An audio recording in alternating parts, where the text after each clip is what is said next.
آگے ارشاد فرمایا فلا وربک لا یؤمنون حتی یحکموک فیما شجر بینہم، پس اے محبوب آپ کے رب کی قسم وہ مسلمان نہ ہوں گے جب تک اپنے آپس کے جھگڑے میں آپ کو حاکم نہ بنائے، آپ کو فیصلہ کرنے والا نہ سمجھیں۔ ثم لا یجدوا فی انفسہم حرجا مما قضیت، پھر جو کچھ آپ حکم فرما دیں، جو کچھ آپ فیصلہ کر دیں، اپنے دلوں میں اس سے رکاوٹ نہ پائیں۔ وَيُسَلِّمُوا تَسْلِيمًا، اور دل سے اس فیصلے کو مان لیں۔ معنی یہ ہے کہ جب تک آپ کے فیصلے اور حکم کو صدق کے دل سے نہ مان لیں مسلمان نہیں ہو سکتے۔ سبحان اللہ، اس سے رسول اکرم صلی اللہ علیہ وآلہ وسلم کی شان معلوم ہوتی ہے۔ اس آیت کریمہ کے شان نزول کے بارے میں بخاری شریف کتاب التفسیر باب قولی فلا وربک لا یؤمنون حتی یحکموک فیما شجر بینہم، اس باب کے تحت حضرت امام بخاری لکھتے ہیں فقال النبی صلی اللہ علیہ وآلہ وسلم، نبی اکرم صلی اللہ علیہ وآلہ وسلم نے ارشاد فرمایا اسقی یا زبیر ثم ارسل الماء الى جارک، اے زبیر پانی اپنے باغ کو پلا، پھر اپنے پڑوسی کی طرف پانی کو چھوڑ دے۔ اس فرمان کا پس منظر یہ ہے کہ پہاڑ سے آنے والا پانی جس سے باغوں میں آب رسانی کرتے ہیں، یعنی پہاڑوں سے جو پانی آتا ہے اور اس پانی کے ذریعے باغوں کو سیراب کیا جاتا ہے، اس میں ایک شخص کا حضرت زبیر رضی اللہ تعالیٰ عنہ سے جھگڑا ہو گیا۔ معاملہ سید عالم صلی اللہ علیہ وسلم کے حضور پیش کیا گیا تو حضور صلی اللہ علیہ وسلم نے فرمایا اسقی یا زبیرو، اے زبیر تم اپنے باغ کو پانی دو، ثم ارسل الماء الی جارک، پھر پانی اپنے باغ کو دینے کے بعد اپنے پڑوسی کی طرف پانی چھوڑ دو۔ حالانکہ شرعی مسئلہ یہ ہے کہ جو پہاڑوں سے پانی آتا ہے اس میں حق قریب والے کا ہوتا ہے، لیکن نبی اکرم صلی اللہ علیہ وآلہ وسلم نے احسان فرمایا اور حضرت زبیر بن عوام کو احسان کرنے کی آپ نے تلقین فرمائی کہ تم اپنے باغ کو سیراب کر لو اور اس کے بعد اپنے پڑوسی کی طرف پانی چھوڑ دو۔ اس شخص کو یہ بات گراں گزری، اس کی زبان سے یہ کلمہ نکلا یا رسول اللہ،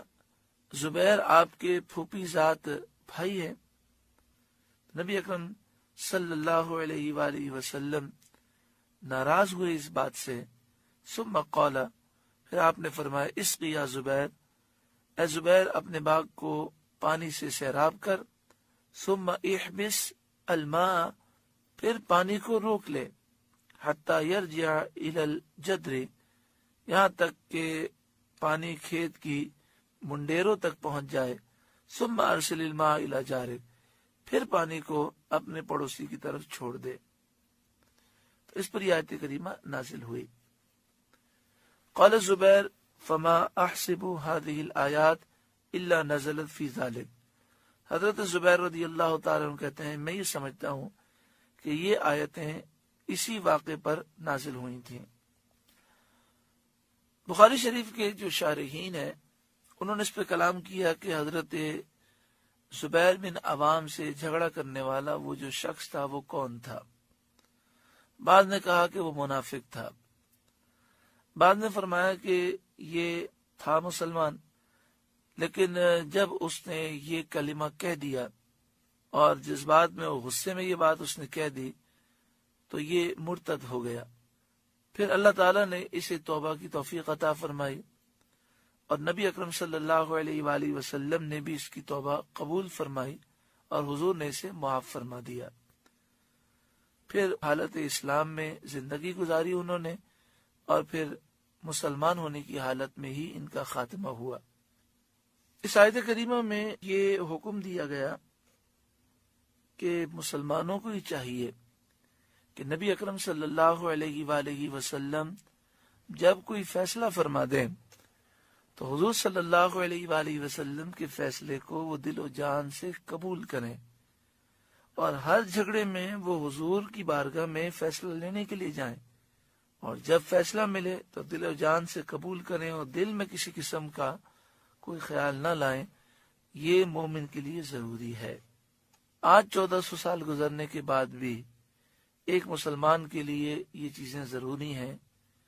جب بھی اپنے معاملات کا یا اپنے جھگڑے کا وہ فیصلہ کرنا چاہیں، آپس کی لڑائی جھگڑوں کا اگر فیصلہ کرنا ہو تو مسلمانوں کو چاہیے کہ وہ قرآن و حدیث کی طرف رجوع کریں، اللہ اور اس کے رسول صلی اللہ علیہ وآلہ وسلم کے حکم سے اپنے فیصلے کا حل نکالیں، اپنے مسئلے کا حل نکالیں، اور پھر اس پر دل و جان سے عمل کریں، دل و جان سے اسے مانیں۔ ایسا نہ ہو کہ اگر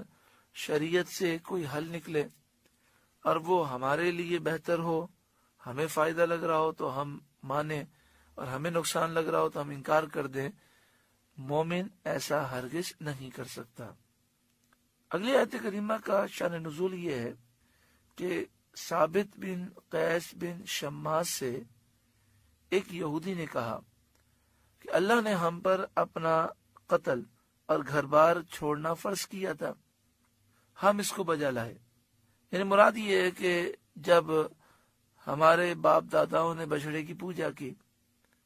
تو اللہ نے حکم دیا کہ اپنی گردنیں جھکا دو اور اپنے آپ کو قتل کے لیے پیش کر دو، تو ہم قتل کے لیے پیش ہو گئے۔